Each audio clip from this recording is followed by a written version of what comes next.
am going to be you and be madly in love with your wife, my wife, right now. You work together really well too, because you have the show that's Dance Pop Revolution, which is so much fun. I mean, you know, what's it like, kind of, you know, putting together to work together on a different type of way? Because I know obviously you're her manager, but what's it like? I thought you were gonna say obviously you're married. I did too. I was like, wait, no. Plot twist. But what is it like working together in a different capacity?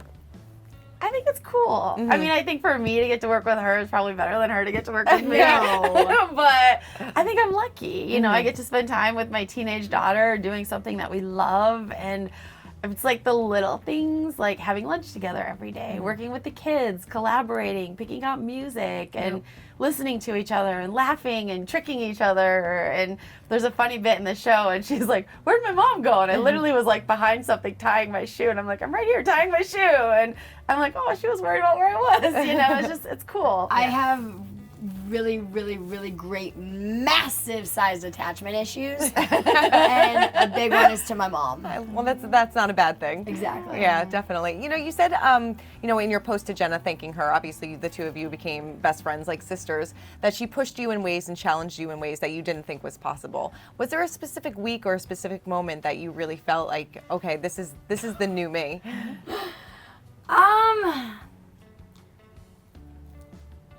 I feel like we got really ahead and we started to develop who I was, and it was good and I was feeling good. And then it was the week that we did our tango, and it was Queen Week. I believe that was week 7, and it was great. And we decided at the beginning we were gonna strut. And we were coming off of doing Pennywise. It was a scary clown. Before that was Sandy and Frenchie. She was innocent. Descendants, Prince Charming. We had been pretty innocent for a minute. And I feel like when we did tango and Jenna said strut, I walked, and let's just say I walked like I'm gonna say like sheep. Like I just was kind of like walking like this. Yes. And Jenna was like, okay, so here's what we do. We walk with our pelvis under, not forward. I was like, okay, pelvis under.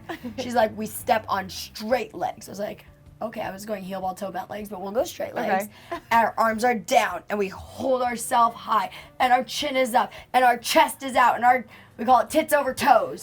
Tits are over our toes, and we strut. And then we did it, and she was like, okay, now don't be afraid of your butt. She was like, use your body. Yeah. And I feel like that week I really transformed from like, that was like my like, little knock on Yeah, the edge. you feel like you found your sexy side during all of this. Yeah, absolutely. Totally. I mean, and what's that like for you, kind of watching that? I could see it happening, but I don't know like the BTS of how it happened. I know there was probably some rough moments of JoJo figuring it out and Jenna helping And her. Jenna had really great patience, I gotta say. And I think that's really cool because you don't have an older sister, you have an older brother, you know, and that's what older sisters do. They help their little sisters. Yeah. And I think that's a really cool thing that because she didn't have to do that. Right. She wanted to do that for you, and that's really cool.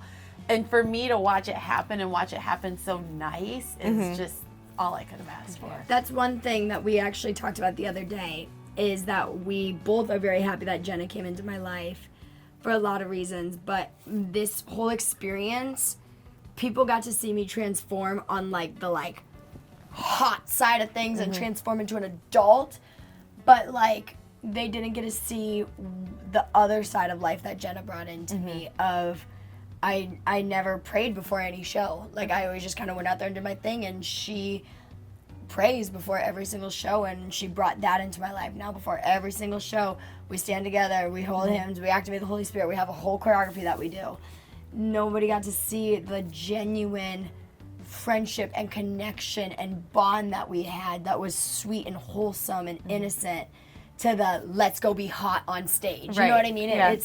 It was so opposite ends of the spectrum that we had that when they met together, it was beautiful. Yeah, and I know that you also went through a big thing in your personal life during this whole thing. Obviously, you went through a breakup. I mean, what was it like kind of trying to pull that all together and go out there and perform, and, you know, nobody would have known? You know, I explained this earlier, dance is an art.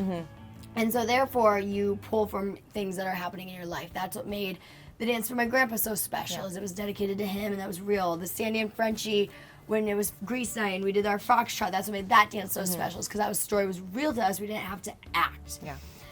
And, you know, I went through my breakup on the week that we were learning, and then we actually broke up on the morning that we did the Prince Charming dance. When I was Prince Charming and she was Cinderella. And so trying to be in love while going through heartbreak was a challenge. And I just remember, I remember in those minute and a half, I literally told Val, Jenna's husband, I was like, Val, listen, it's like, I need this right now. I was like, I'm being you for the next minute and a half. I was like, I am pretending I am you. I was like, I love you, but like, I need her to be mine for a minute and a half. I am going to be you and be madly in love with your wife, my wife, right now. Call me Val, you're JoJo, we're switching bodies. And a minute and a half ended, and I was like, all right, go back to Val now. Back to being your little sister. But you know, it was tough, but all throughout rehearsals, you know, I would come in and Jen and I wouldn't talk about anything. She knew everything was going on. And then at the end, she'd sit me down and she'd say, how are you? And I'd just bust into tears and just say I needed that. Yeah, just somebody ask how you're doing. And I also needed the day of rehearsals to not think about it, because I wasn't thinking about it. Yeah. And then the second that I did, I broke. You know what I mean? Yeah. I know you said recently that you are looking for a little cuddle buddy. Oh. Know anybody good? I know you got your mom's a cuddle buddy. I do. She's the best. But are you ready to get back out there? Do you want to? Listen, I want a cuddle buddy bad. I am not ashamed to admit it. I want a movie night. I don't want to do anything that 18-year-olds aren't supposed to do. I don't like to do things that 18-year-olds are supposed to do. I'm against drinking. I'm against everything. I think it's something that you wait until later in life for, and there's age limits for a reason, and there's morals for a reason. However, cuddling is great. Yes. Movies are nice. Kisses are great. I am not looking for a relationship actively, no way, but I'm not opposed to if there's somebody that enters my life tomorrow that I think is awesome and treats me wonderful. Would I take things very slow because of the position that I'm in? Absolutely. But would a cuddle date hurt anybody? No. I don't think so.